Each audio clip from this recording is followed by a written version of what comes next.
everybody. Welcome. Welcome. Thank you so much for your patience. My name is Christine Rink Carter. I am the Executive Director of the Leepa Rattner Museum of Art. We have a very special evening for you prepared as we welcome artist and professor Noelle Mason tonight, who will be speaking about her exhibition, her solo exhibition, I should say, X-ray Vision versus Invisibility. So before we begin, I just want to have a few comments. I want to tell you a little bit about Noelle, and just to let you know, this talk is being recorded, so we will have it for on YouTube later. This program will be about 30-40 minutes. There'll be a conversation between Noelle and our esteemed curator, Sara, Felice, who curated the exhibition, and then we'll open it up for questions and answers. So, on view at the museum this spring 2025 season, we have three artists, Renato Rampolla, Frank Rampolla, and Noelle Mason, explore the complexities of human perception, resilience, and the connection through distinct yet interrelated lenses.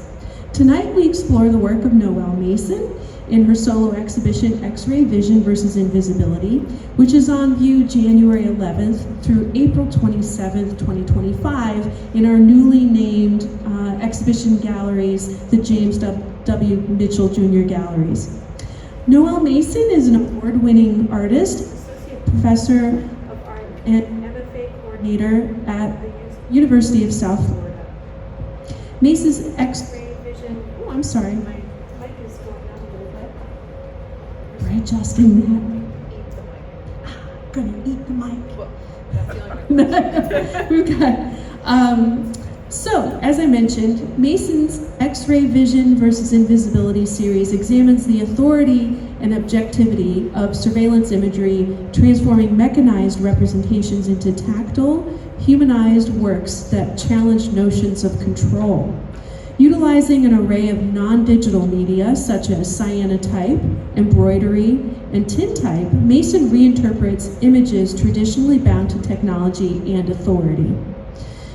Mason was awarded both the 2017 Southern Prize Fellowship in Atlanta and the 2016 First Place Florida Prize in Contemporary Art.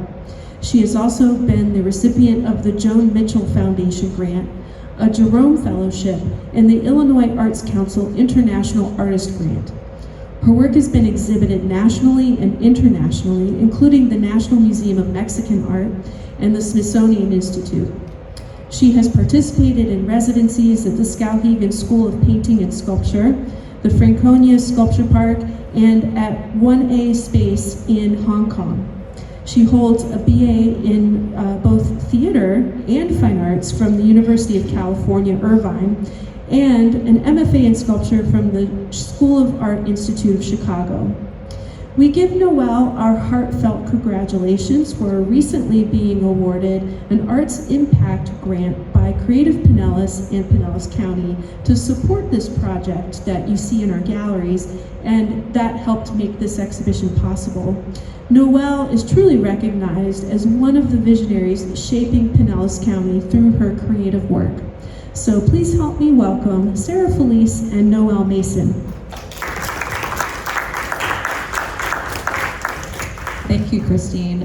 Just so you folks are aware of how the evening's going to go, I'm going to talk to Noelle for about 30-ish minutes or so. I have a list of questions, but I won't always stay on script because conversations don't really go that way. I may go off the script, which I'm going to do pretty much immediately because... Yes, I know, and I'll get to that. So we're going to start there, and then I'll give you folks the time afterwards to go ahead and ask your own questions. So speaking of conversations with you, this is completely off the script, but it actually provides a lot of context to the show, and I want to touch on this a little bit. After the reception last month, we went out to dinner, and you were talking to all of us at dinner about how you visualize or do not visualize art. Can you explain that a little bit for the audience so that while we're talking, this makes a lot more sense? So. Yeah, sure. All right. So I have what's called aphantasia, and everyone exists on a spectrum between the aphantasics and the hyperphantasics. So for most people, the hyperphantasia is easier to understand, which is that these are people who have incredibly vivid imaginations. So when they read a book, or when they think of an artwork, or think of something that's happened to them in the past, they can imagine it in full color, in extreme detail, and that's the hyperphantasia. And is the one that's usually most associated with like art makers, right? Like the people who can draw out of their head, right, are usually hyperphantasics. Also, really good spellers tend to be hyperphantasia because they can like see the word in their head essentially. I am the opposite of that, so I make no visual images in my head.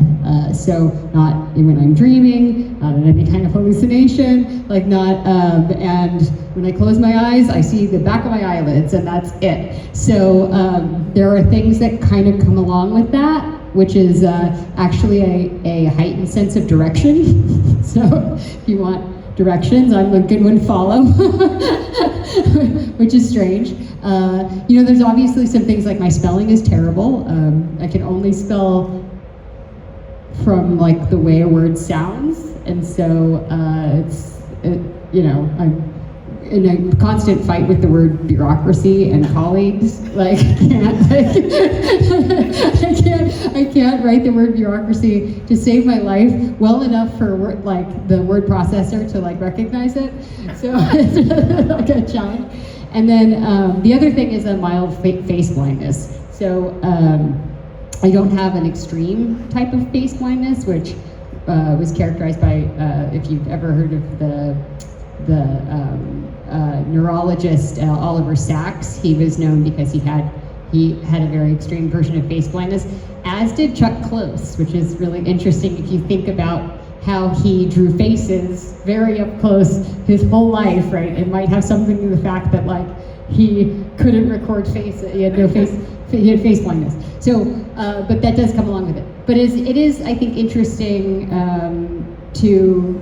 I'm not sure, I think there's a certain distrust of images I've always had, and it may or may not have anything to do with the fact that I have aphantasia, but it is a sort of interesting anecdote.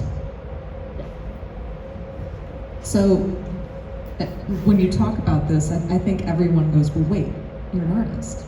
How do you make the work that you make if you can't see anything in your mind's eye?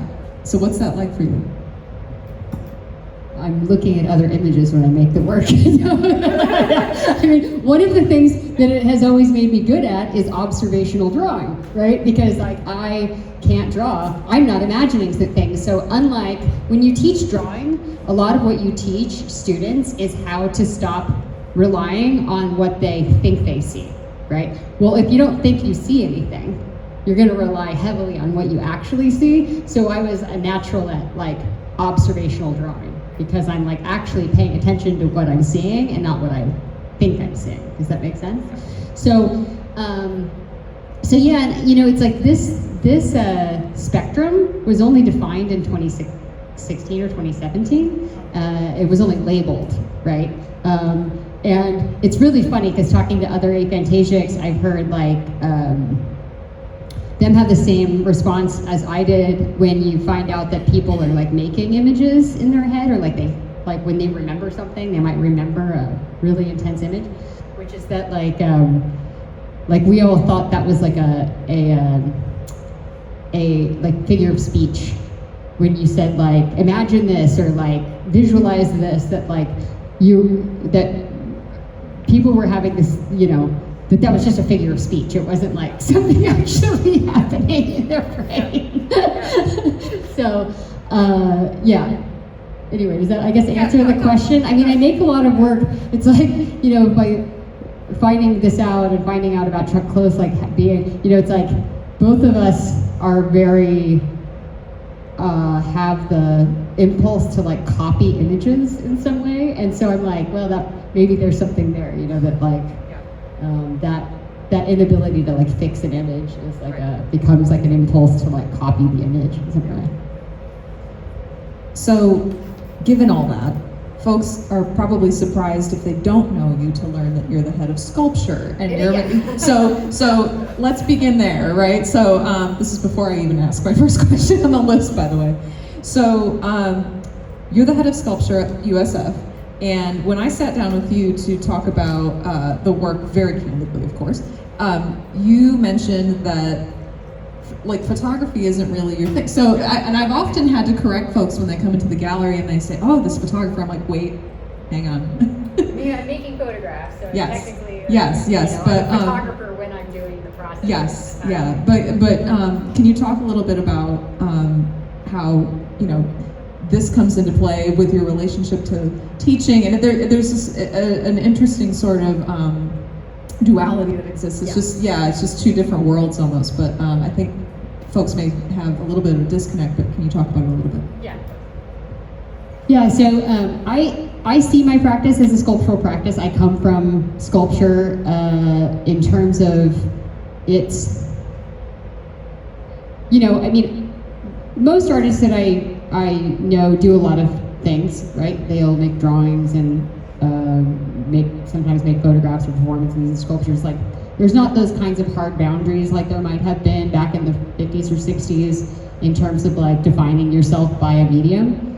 But almost even though those boundaries are essentially have been loosened, you find that most artists tend to identify themselves with a medium in some way, and I think that's because that medium comes with a certain history and philosophy and like set of concerns, right? And so the set of concerns that I am the most aligned with or feel the most affinity to are the set of concerns around sculpture. And that's something, and in this work, obviously like they're quite flat, right? Like they're, some of them are as thin as 300 GSM paper, right? But I still see this as a process of taking an image, especially a digital image, a machine vision image, images that really have no materiality in their native form, and expanding them into the third dimension in certain ways, right? Even if that dimensionality and tactility is somewhat flatter than we're used to seeing. But it's like one of the main concerns with sculpture is medium transforming a medium or remediating something, taking something from flesh, right, and turning it into stone, right? Taking something or turning it into bronze, or turning it into, like, this is a primary historical concern for sculpture, right? Like, that talks about the sort of beginning of sculpture, like making something that was once flesh, especially in the Western tradition, right? Like starting with the Greeks and Romans, like how do we represent fabric in marble, right? How do we get that sense of like Bernini's, like the fingers going into the thigh, even though it's marble or bronze or some kind of hard and like lasting material, right? Taking the fragile and like impermanent and making it permanent in some way, or this attempt at kind of concretizing it. And so if you look at my work, especially in this show, through that lens of the idea of like taking something that is, in the case of the images that I'm using, like these sort of immaterial, digital, like super flat, like they exist only on a screen and only for the time period that the screen attention is on that object, right? Versus like something else, and translating it into, very literally into metal, into paper, into wool, right? So that's how it sort of relates to this kind of sculptural project, historical project. And then in terms of like the way that sculpture has has moved in the 20th century, it has really opened up to, expanded to like embrace almost every medium, right?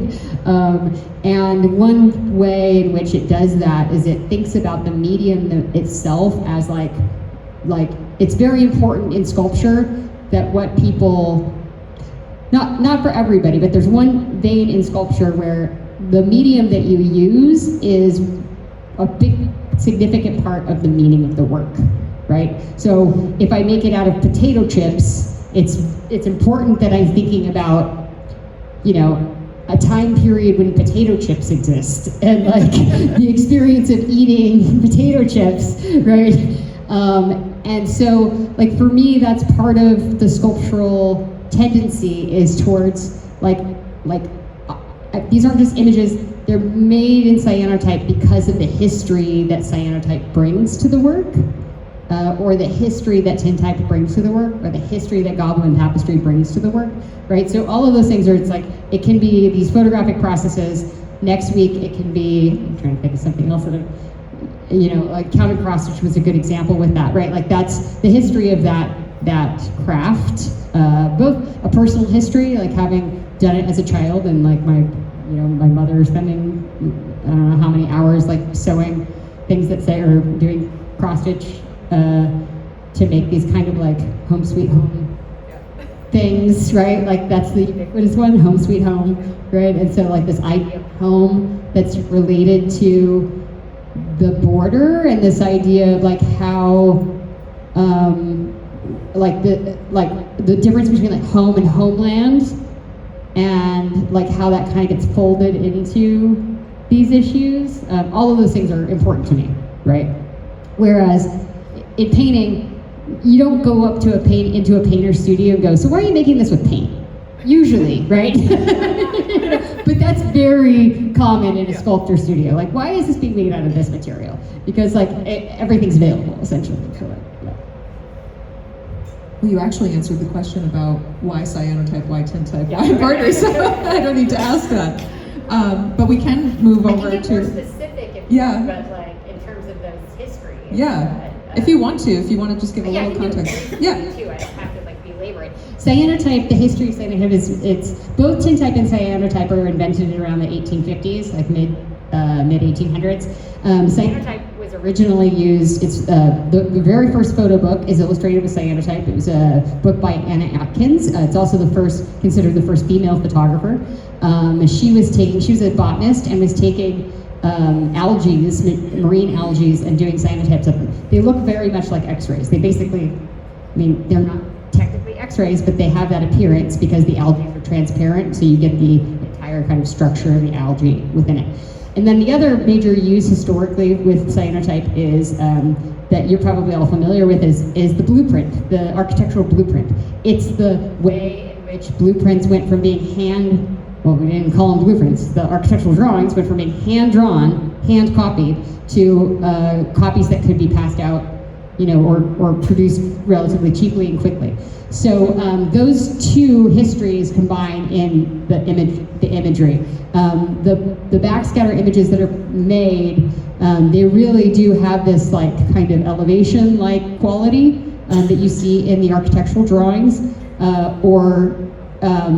and this kind of like X-ray like quality where that you see in the Anna Atkins algae prints of like being able to sort of see through the skins of those algae plants and like through into the like kind of internal organism itself. And so it sort of marries those two aesthetics, right? The tintype was selected again for an aesthetic choice that the image produces a negative image when you make a tintype or a wet plate collodion, and it's the same process as glass plates, the making of glass plates that they used. They were like the first kind of negatives essentially. So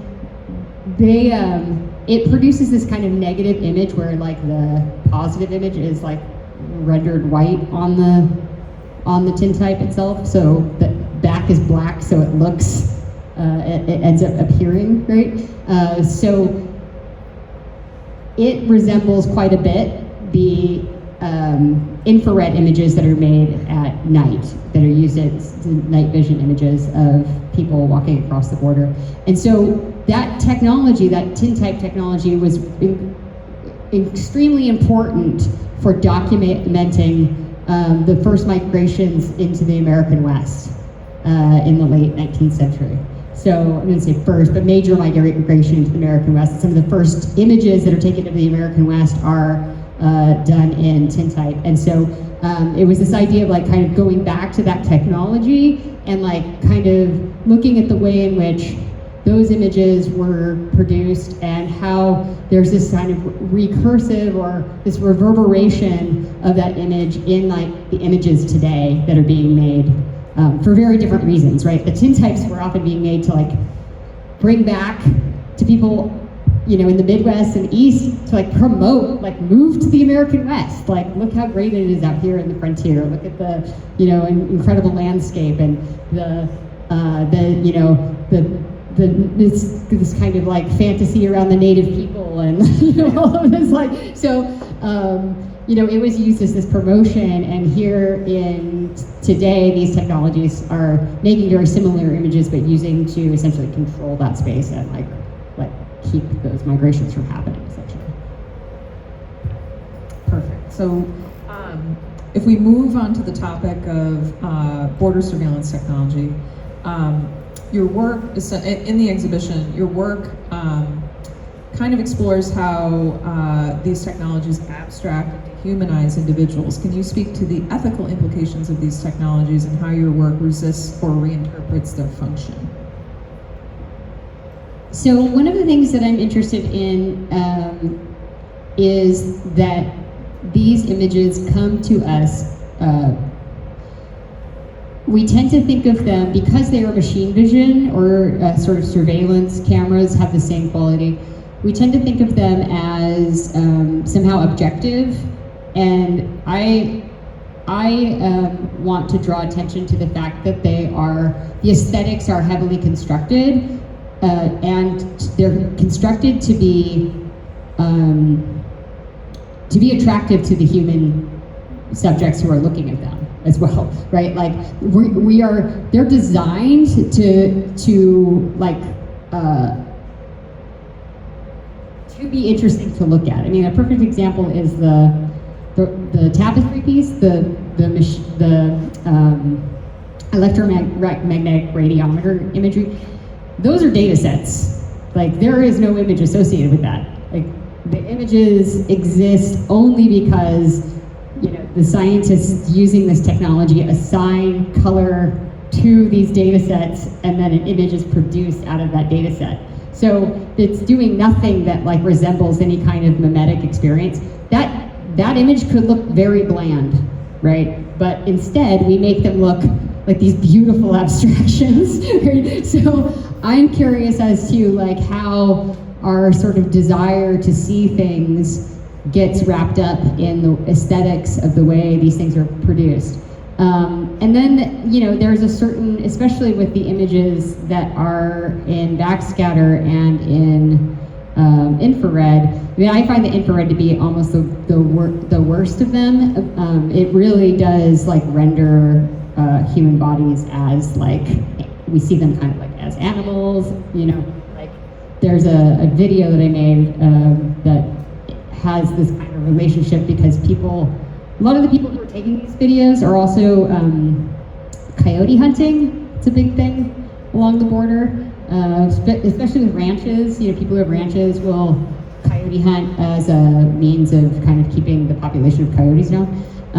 But they're recording all of this stuff and putting it on the internet. Like, so it's like, there's like, I would say kind of what I think are somewhat pornographic, not technically, but like, that seems like the impulse, like banks of these videos on YouTube and that kind of thing that people watch, right, and like trade around. So in terms of the dehumanizing quality, so like the question that one of the questions that I'm concerned with in this project is like, is it is there a way to take these images that are constructed for us to, or that we have a desire to look at to begin with, right? So like they are either constructed to motivate our desire, or they just happen to motivate our desire and have an interest in looking at them. Can they be kind of flipped on their head in the way that the images that are essentially produced for policing get through a medium transformation, like are changed enough to kind of do the opposite, right? To like bring a certain sort of I don't know.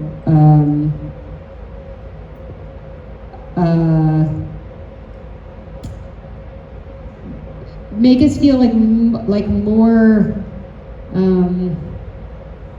connection with like the people in the images, or more of a like ability to like put ourselves in that place, just through like making the images themselves changing the tactility. And so the question is like, how little can you do, or how much, like what's the, like what are the changes, how do we feel like, does making it really small change that in a certain way? Does making the images really large so that you can kind of like physically enter into it? Like how does that change your experience with this image?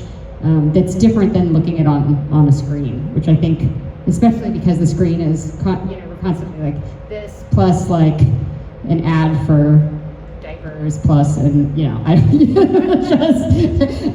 some talking head, screaming about something, So, on that note too, have you encountered not just resistance or pushback, but maybe unexpected reaction, I should say, from any sort of audience, institution, or even folks who, I'm just giving an example, may have migrated in this way, and the reaction to your work on both sides? I have had people who, I had several cases of talking to people who have seen my work, who came across the border illegally, and in very similar ways, one way or the other. Down here, it tends to be, I meet more Cubans who have family members or friends who, but I grew up in the Southwest.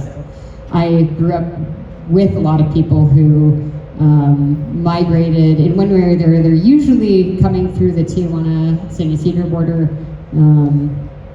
but maybe stayed here illegally. And I mean, for the most part, I have the experience of people just wanting to share their story about it. I haven't had too much pushback about like I guess I should say I haven't had a lot of like extreme reactions one way or the other than just people saying that they, I don't know, were sort of moved by the work, or I have had an incident where I was questioned why I felt like I should be, or I had the authority to make the work, right? Which I understand that question, but I'm also skeptical of it because I don't think that artists, I don't think you have to, I have two ways of answering this. The first one is my feelings about art in general and the artist's kind of ability to think outside of their own experiences, right? I'm like, we wouldn't have most of the fiction books that we have if it weren't for people being able to think outside of their own subjectivity, like their subjective experiences. Like Strange Fruit, the song Strange Fruit, the famous Billie Holiday thing, was written by a New York Jew. Like, it's not known as much, but I also grew up, like my father worked on the border as a police officer, and my mother worked in basically teaching citizenship to people who were trying to become citizens. So like, And I grew up going back and forth across the border, like through the kind of bureaucratic side of that.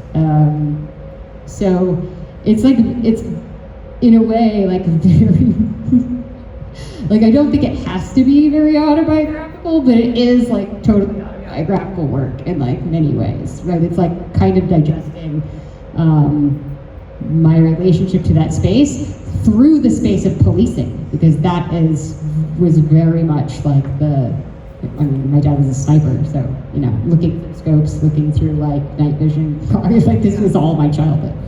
Right. That's actually a question I got a lot when people would come in and ask me, well, how does somebody like Noelle, who's teaching at USF, make work like this? And I had to explain it, of course. So as you were explaining that, I found myself smiling because I knew the story, right? So I think it's important for people to hear that context, because if they just take it at face value, which I think can happen, you know, you need to understand fully, right? So on that note, because your work is often interpreted through a political or activist lens, we talked about this, that's not your primary concern in making this work. How do you respond to the readings of your work that people may think, oh, well, this is making some sort of political statement? And what do you see as the core ideas or explorations that truly drive your practice? Yeah, I mean, I'm interested to hear, I mean, I think like oftentimes the work is somewhat ambiguous, and so like there's a certain level at which, in terms of statement, people are bringing that to, if they think it's making some very definitive statement, people are bringing that themselves, you know what I mean? About their presumptions about me or like an artist and what, I mean, I have my own feelings about the border, which I don't necessarily want to get into here, but I, you know, do think it's the job of artists to talk about visual culture, and so like that's where I think we have a responsibility. If we do in terms of activism, it is to like think about images, right? And so that's the place that I find to be the most integral to this, is to think about like images and like what images do and how we respond to images and how it intersects with politics. I am of the belief that if you are passionate about a political position, you shouldn't make art about it. You should just go work for an NGO or like it's very like art is like an indirect, like, or you should be an activist, or you should like stop making art and start making propaganda, because that's what propaganda is for. Like propaganda is for telling somebody like this is the position you should have, whether that is positive or negative. I mean, I take a cue a bit about this from a group of artists in the 80s that were called they called themselves Grand Fury, and they were the art kind of wing of ACT UP, which was the I'm not going to remember what the acronym is for ACT UP, but ACT UP was essentially a group of people in New York who were responding to the fact that many of their friends were dying around them during the AIDS crisis, and they were trying to put pressure on the U.S. government to do some research and find some ways of dealing with what they were at the time calling GRID, which was gay-related immunodeficiency. So ACT UP, the artists that were associated with ACT UP and became the visual kind of component of that, they invented the red ribbon, they invented a very famous sign that has like a pink triangle on it that says silence equals death, if you've ever seen that. They did huge campaigns with like bus ads, right? You know, there's a famous poster, which I think is really interesting, that just said, women don't get AIDS, they just die from it.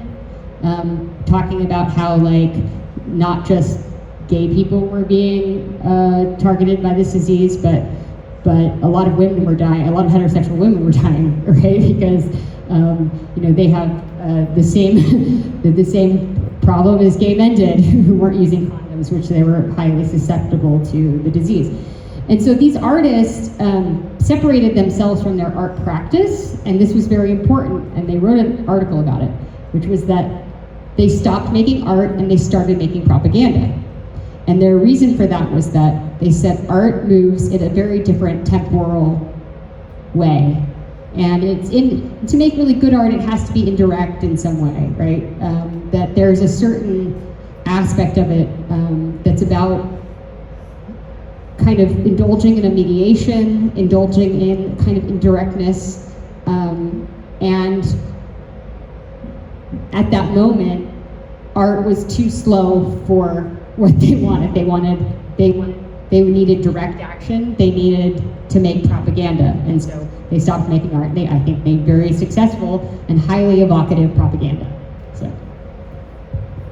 So if we move forward into the future and we think about visual culture and how it's changing, we're at a point in time, particularly we're on the rise of AI and facial recognition technologies. How do you see your work evolving in response to this? Are there emerging technological or cultural shifts that you are currently exploring or plan to address in future projects? I just went to a bunch of talks on AI at the College Art Association conference last weekend, so I've been trying to digest those ideas. So what was the first part of the question? So how do you see your work evolving in response? Okay. Yeah, so one of the things that especially with like DALL-E, or and these projects, doesn't really matter, but these like image generation things that everyone's freaking out about, or people aren't. I don't know. There's like two very distinct responses. I tend to fall in the camp of like most images I see could have been made by a robot and it wouldn't have mattered. Like I see them in, like movies, right? Or like half CGI these days anyway. Like whether or not there was some person like going like that one behind it or like actually generating the thing doesn't really, as the viewer, doesn't make much difference to me because I'm receiving it the same way, So, like AI has changed the way an image is made, but all those images have been sort of, altered by machines for years, So there still needs somebody to go like that one, or like take an image and be like, oh, I like this part, but I'm going to take this part. It's no different to me. Collage, right? Collage is like kind of like AI. They're like all these like think about Ginsberg, or think about all these like artists in the 70s who were like using chance operations or like the cut-up method. I'm like, it's basically like the only difference between that and AI is that like there's a lot of processing power doing that one, and this one I can just cut it out of a paper, I can cut it out of a magazine and throw it on the ground and go like, oh, that's interesting, like let's take that out. So for me, I tend to be in this camp where I'm like, it tends to be making like really uninteresting images. Like the stuff that it does poorly is kind of the thing that's the most interesting about it, right? Like when it like gives somebody 7 fingers or something, like that's kind of interesting. But it's like it seems like it's gonna go more and more in the way towards like more and more realism. And yeah, like deep fakes, like maybe that's the scariest thing. And we're always a little bit behind our imaging technologies in terms of the way we respond to them. But I feel like that turnaround is coming faster. Like people don't trust images at all. And so I was like, people were talking about this like going all in on, that AI has gone all in on like realism. You see this in video games too, right? Like the whole point is like try to make it as real looking as possible. Like try to make video games that like look like live action film or whatever. to me, I'm like, well, maybe that's exciting because maybe that will mean in art there'll be a turn towards abstraction and things that it's like these things don't seem to do very well at all.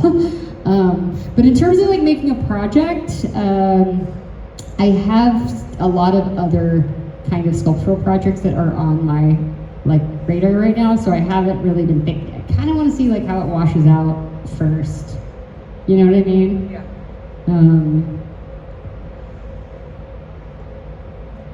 Yeah. Yeah. I know exactly what you mean because this is a conversation, at least from someone who uses Photoshop and Lightroom on literally a weekly basis, if not daily.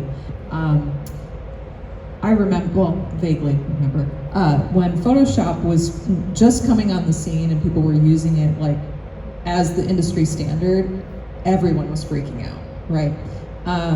So does that mean I have all the answers to what's going to happen with AI? Absolutely not. But there was this same undertone of image manipulation that you're talking about, and we look back and go, well, that was nothing. And it's like, okay, well, what comes next? And we look back now and look at ourselves in this time and go, oh, well, that was nothing. You know, so it's going to be interesting to see what happens. This is my last question, and then I'm going to turn it to the audience. So overarchingly, like throughout your process, if you know, whether it's this work or future projects, are there any specific texts, theories, or thinkers who have significantly shaped your approach? I'm taking a class on Hegel right now, so that's what I'm thinking about a lot as the phenomenology of spirit.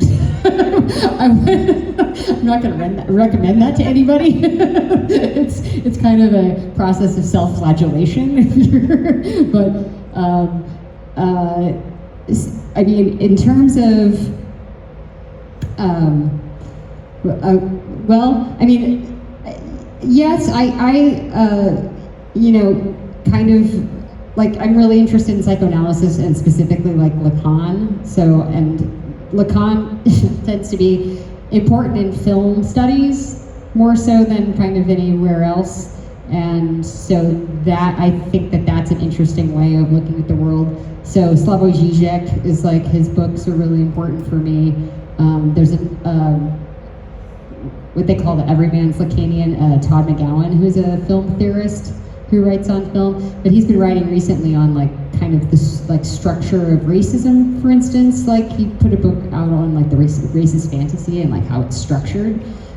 So I am interested in people who are structuralists in that way, like that they want to look at like the structure of things, especially in the political climate that we're in now, right? Where like using the terms right and left like doesn't make any sense, right? I was listening to a podcast on like RFK on the way over, and they're like, 10 years ago he would have been a kooky leftist, and now he's like a, you know, but like none of those things none of that makes sense until you like look at the structure of something, right? And you think, okay, if I take it out of this language that we're using and say instead of, you know, right wing or left wing, like authoritarian politics or emancipatory politics, like what is the structure? So an authoritarian regime identifies an other that is outside of it in order to create the idea of a community, right? And then attacks that other, and then often also identifies an invisible other inside of it and attacks that community, right? Right, in order to create this sort of nation or whatever. And then in emancipatory politics, the critique is actually a self-critique, right? That like everyone should be able to be. This is why I have a problem with something like cancel culture. Is like I think it's the structure of authoritarian politics. It's not the structure of emancipatory politics that invites everybody into the coalition, even if their ideas aren't like, that sees like that everyone can be a part of the coalition, right? So that was on books, right? Yeah. Totally. Yeah. I'm actually going to turn to the audience. Do you guys want to ask anything to Noelle? Babs. Yes. Okay. Christine, sorry, I have to stay here in my chair. You guys need more than one mic. I know. We'll get there.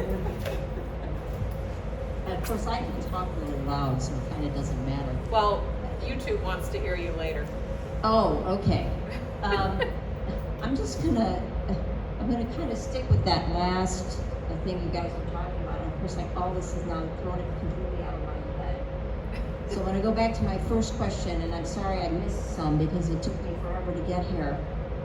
Like an hour and 20 minutes or some crazy thing. We believe anyway, it. I hope I We didn't all miss too much. experience the same Yeah. thing, so we. Oh. It's okay. So I'm not that we're all far living behind. the same experience right now. Okay. Yeah. So as an artist that also dabbles in so many different mediums, one of the things that's always fascinated me about studying and looking at painters versus sculptors is this, in watching what happens when sculptors go into 2D versus their 3D and how they see things. And I was wondering if you think, I was educated as a painter, not as my MFA is in painting, not as a sculptor. However, that's all I did as a kid was build things and make things.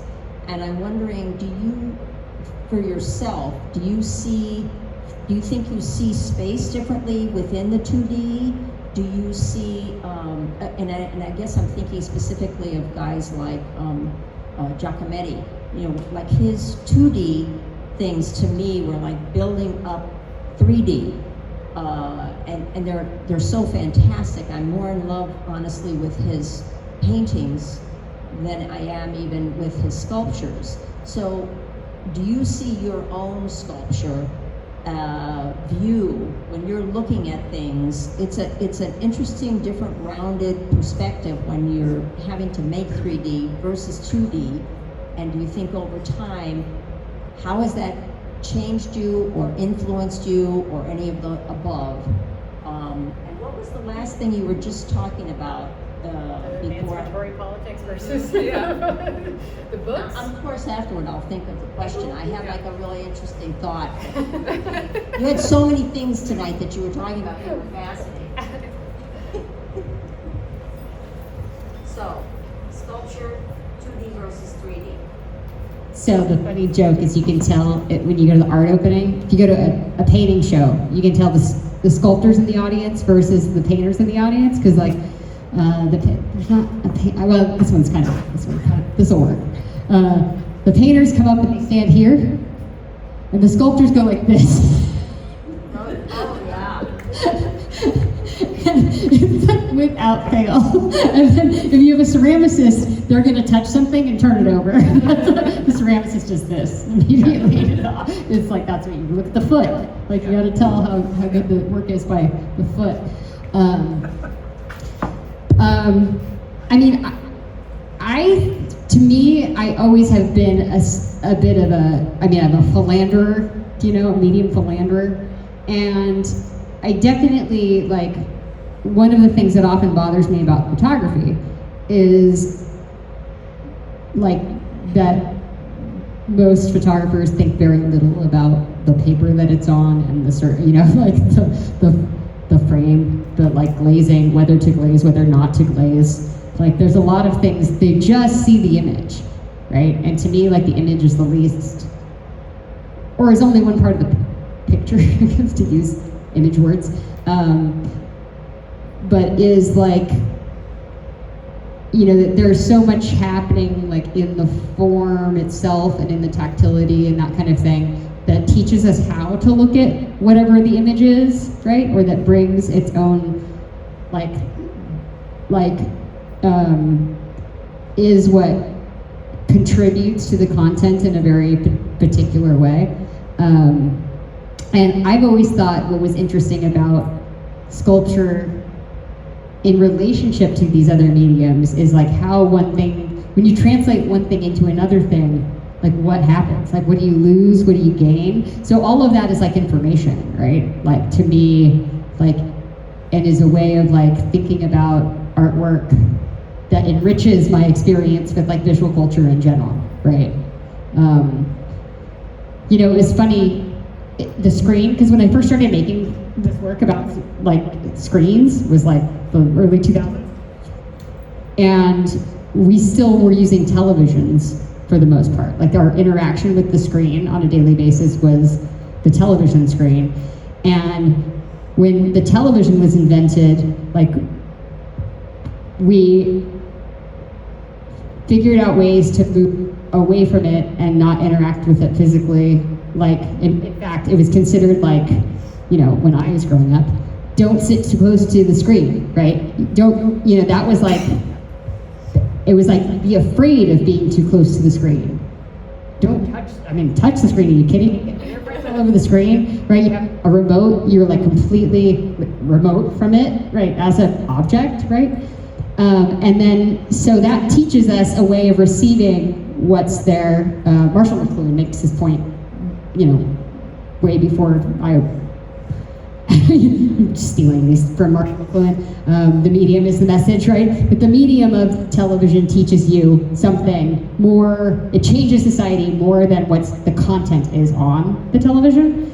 And so what's interesting is seeing between when I started making this work and now, where our screens are super intimate, right? Like we're like never without one, we're never not touching it. It's like the thing we turn, it's on our face, it's the thing we turn to when we can't sleep at night. It's like, and the relationship with it is become more one of, I mean, with social media, right, is like, I talk back to the screen, right? And not in a way where I'm just standing in my like living room yelling at it, which that, I'm sure if you're a sports fan, has that experience, right?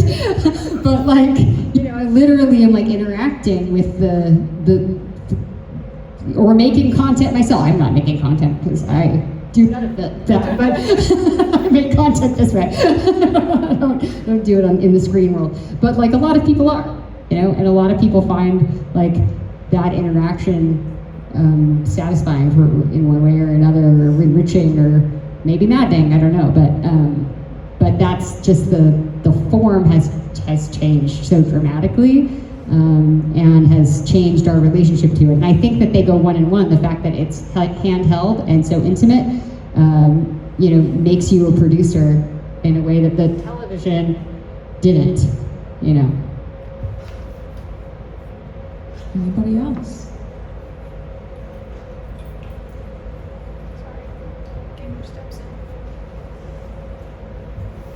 Yes, you mentioned that you have seen video images on YouTube at the border, but some of those images look like they're from Border Patrol or Border Police. Did you have to file papers to get access to those, or how did that happen? Yeah, that's a good question.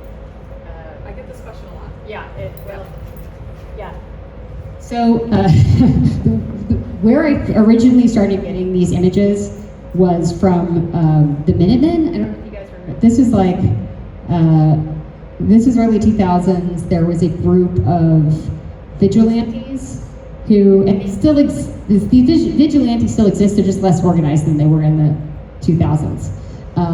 There were like vigilantes that essentially spent their free time like sitting on the border, like watching for migrants coming over, right?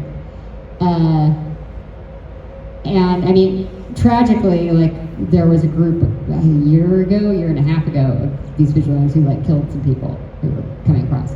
So it's still very much part of the culture on the border, but they had these databases. We're trading stuff they were getting from the border patrol, right? So like they were friends with people who were on the Border Patrol proper, who were photographing their screens, like because like this stuff is like the airport security, you know, like there's no printer attached to it. You know what I mean? So like the images are coming across the screen and people are photographing them and like taking them out. So then there's like various ways that I've gotten them. So it started that's where the first images I got. Some of them are directly just from like stuff that's come through, but there's still these kind of like places where you can find them aggregated on like Flickr, or like these like databases where people are basically doing their job, like you know, and then like essentially illegally posting them, right?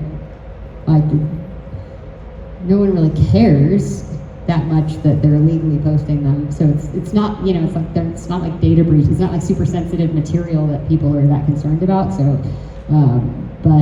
so it's mostly coming through that. There is one image that I'm not sure is in this show that came directly from a White House tweet during the previous Trump administration. So, but a lot of them they're photographs, so they don't look like this. Oftentimes they're like photographs of like the computer sitting there, right? So it's like, then I take them, I crop them, I alter them, I spend like, especially with the cyanotypes, they take a good week of testing to try to get the negatives correct. But yeah, that's. We have another one.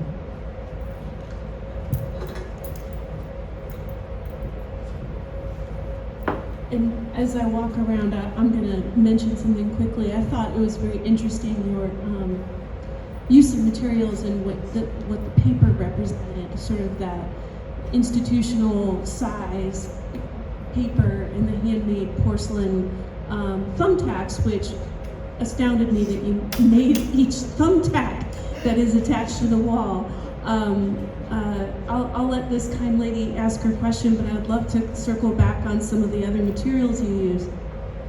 Well, she's basically, you're thinking the same thing I'm thinking. I may have missed some of this because I came in a little late. But what made you blow up an image and put it into on these small pieces of paper, I'll call it? To me that makes it more sculptural. And then why did you only hang or pin them at the top? Because that allows for movement of the paper too. And I'm wondering if you can speak more about like why you did all those things and what they meant. I would love to. Thank you. I'm glad we were so in tune with that. Because it's a very interesting how artists choose their format and their medium. A problem is always an opportunity, right? That's what I try to tell my students. One of the reasons of going to cyanotype, or that I was attracted to it, was the idea of being able to make something really large, right? Like I wanted to blow one of these images up really big. And counted cross stitch, that would be a lifelong project. I would have taken, yeah, it would be the last project I would ever make, and I'd probably not finish it. So, so it was like kind of impractical in the medium that I was using at the time. And so so what attracted me to cyanotype originally was in the back of my head, like wanting to go big, and then it having this like real formal quality that like resonated so much with the image. So that leads to yet another issue: how to make a cyanotype that's that big, because they don't even make paper that big, like right? So like, and then what's realistic in terms of actually being able to like. So there's all of these kind of just technical problems. Like I have to make a film, right? So the largest film you can get is 44 inches wide. So it's like a matter of kind of thinking around those problems, like what's realistic, and then like how do I not just do something where I'm succumbing to, I'm like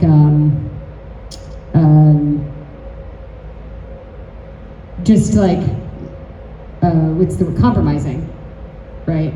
But instead take this problem and figure out something that elevates the piece in a way that I'm interested in, that would be better than the original idea of just printing a big one. Do you know what I mean? So, like one of the things that I'm interested in is this bureaucracy that surrounds, that these images are seen in a place that's so bureaucratic. The kind of ubiquity of the billboard or the poster board in those bureaucratic spaces, the push pins. Right, so it's a kind of a nod to that idea of like a giant like cork board, right? That has these kind of push pins in it, And so the paper size is what's called ANSIC, which is the American. I'm not going to remember the accurate acronym off the top of my head, but it's the bureaucratic agency that determines like paper sizes for like the office printers, essentially. So it is the 22 by 17 is the ANSIC, and then like 11 by 8.5 by 11 is like A. So there's like different sizes, right? But it's one of those sizes essentially. I tried it originally with 8.5 by 11, and I didn't like. It was kind of a formal decision to go to the bigger paper because I did it originally 8.5 by 11, and it was like too many segmented parts. And so the whole purpose of pinning it at the top is exactly the reason that you said, that it becomes more sculptural. The paper kind of like moves with the humidity. It breaks the image up, because one thing I don't want to do is create an image that just is like, I'm just absorbed into it, right? I want there to be that sense of kind of absorption that you get in the kind of window of a Renaissance painting that creates, but then also is pushed, also the form pushes you back out, right? So there's this kind of push and pull between those things.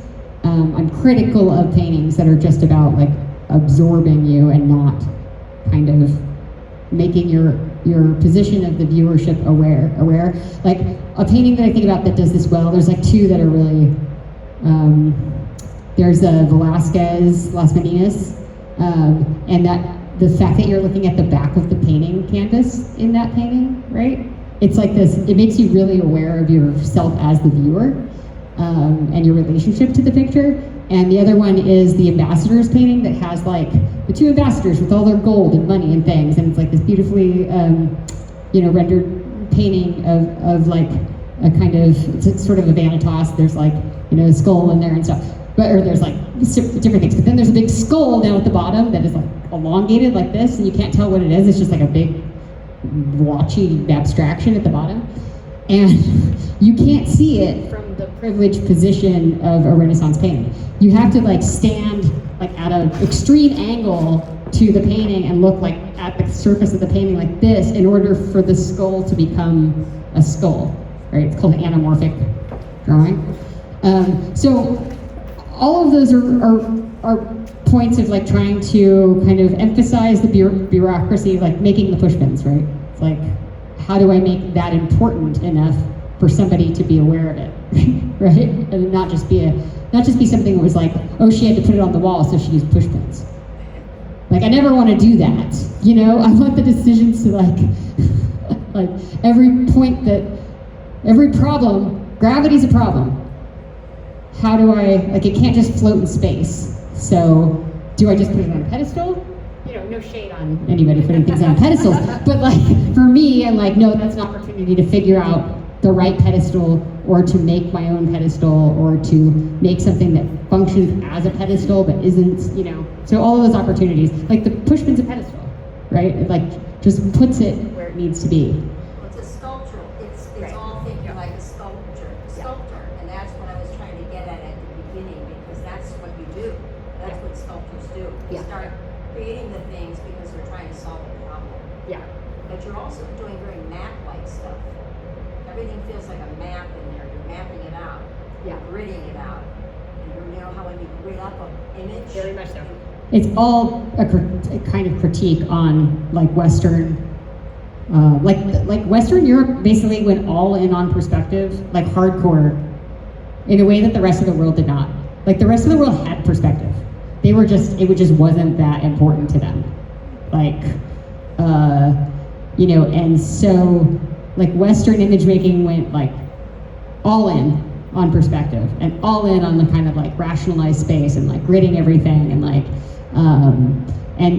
a lot of that led to the development of photography in France and England. Like photography wasn't, like everyone knew about the camera obscura for thousands of years. Like everyone had seen like images being projected on like the wall through a little hole, right, for thousands of years. It was only like the Europeans that like wanted to fix that down into a picture like so bad that they spent like all of their time, you know, like doing that. I think it has to do with the fact that like they made photographs in paintings prior to making photographs like fixed. Like Vermeer, they're all using optical devices, right, to try to get it as like tight and like, you know, believe me, don't get me wrong, those Vermeers are phenomenal. Like, it doesn't matter that he was using like camera lucida to like make those images. But the desire was produced prior to the invention existing, you know. So that's very much like part of like my interest in that grid is like, the grid is used there, and then it's used like in like the 19th century as a way of photographing like basically indigenous people for the purpose of like measuring them. Like they would put them in behind like the grid behind them and like measure body parts because like they believed in physiognomy back then, right? That you could like tell someone's character, their like how smart they were by like the size and shape of their head or other body parts. You know, so it's like this grid is used in different ways, and then of course in like the mid-century, the grid becomes the thing to like, in painting especially, to like fight against or to like contend with, right? And then you have like Ad Reinhardt like gridding, you know, these paintings and painting these kind of subtle variations on black, which for whatever reason, when I was in my first year in college and went to MoMA, or the Met, or where it was somewhere in New York, and I was like obsessed with Ad Reinhardt. I wish I could get my students obsessed with Ad Reinhardt, but. Okay, we have time for one more, and then don't panic if you don't ask a question, because we'll have time to hang out and chat afterwards. But there's 3 people. I just want to make a quick comment. Somebody else can question. Some of us have been with the museum a long time, and we make sure that Picasso's Guernica was with us. And seeing your works in front of the Guernica is so deep. It's, oh my golly, because we know of, you know, how this came about. And now to learn from you how your art has come about. Dear Lord, deliver us from doing these horrible things to one another. We can love each other, we can care, and we really must. Thank you. Thank you, Janice. I was struck by the same thing when the program started and been thinking about it all evening. Well, thank you for the information. Unfortunately, I had to miss the training. I'm a docent here, so you provided a lot of information for me tonight. But what I try to explain to people, the students and young people who are in my tours, why did you choose to use 4 mediums for one topic? And I now can understand why you have the kind of figures in the shadows. This is the way I would describe that. And they're very intrigued with the floor mat. Did you weave that, and how did you do it, and what does it represent? Oh, The okay. tapestry. The ground control? The floor covering? The floor, okay. Yeah.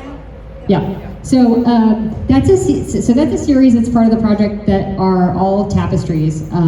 They're all taken by satellites that are used, that have cameras that take what's called an electromagnetic radiometer image, and they're usually used predominantly by geologists, like that's the people doing kind of land studies, and and you know, like crop distribution, things like that are shown very readily in those images, as well as like natural disasters, like the fires in Southern California have been photographed by these. So that's it. That's when it's always interesting to come about a medium. Sometimes I come about a medium first, and then I'm like, it just kind of sits back in my brain. Like, I'm really obsessed with this thing, and I want to use it some point, but I don't know how yet. And that's what happened with the tapestries, is that I had seen a show of an atelier, or just a workshop down in Guadalajara, Mexico, that does what's called Gobelin tapestry. And this is a type of tapestry that was invented for Louis XIV's court, essentially to reproduce paintings. And it's not extinct, but it's not done very much anymore because it's very labor intensive. It is all hand knotted, essentially. You can go visit the original factory in Paris, the manufactured the Gobelin in Paris, if you are there. You want to see some of the people who still do this practice. But one of the places that it's still done is in Guadalajara. And so it was brought there in the 60s, essentially to work with artists to reproduce paintings, to do this exact thing that it was like invented for. Weaving like this was eradicated essentially by the machine looms. Like, machine looms were the first things to be mechanized, and they're actually the first thing to be computerized. So they used computer punch cards in jacquard looms prior to any other computerization of anything. It was weaving. So it kind of has this interesting sort of history in terms of like the way kind of capitalism develops in the 19th century, and the Luddite. Do you guys know the word Luddite, where that comes from? It's like a great, I'm seeing some not, like this guy Ludd organized a revolt and go and smash all the weaving machines because they thought they were going to lose their jobs as weavers, right? So it kind of has this history, and when I saw the images that were being made, these electromagnetic radiometer images, they were so much like abstract painting, right? And so it was like, to put it in this medium that was intended to reproduce paintings, and to have it be about the space that the interaction between me and the atelier in Guadalajara, it's like, it's about like our relationship, like in some ways, as much as it is about the image is like picturing our relationship in a way that is much more macro, right? And then we're having this kind of micro exchange across the border of this artwork. And I'm very seduced by a title, right? It just seemed like ground control was like great, such a great like double entendre between like NASA and like the controlling of the border. Yeah. Well, on that note, folks, we're not done. Stay and chat with us a little more, but thank you, Noelle. And please, if you haven't seen the exhibition, go ahead and visit our galleries, and don't forget to take a catalog home. They are at the front desk. Thank you.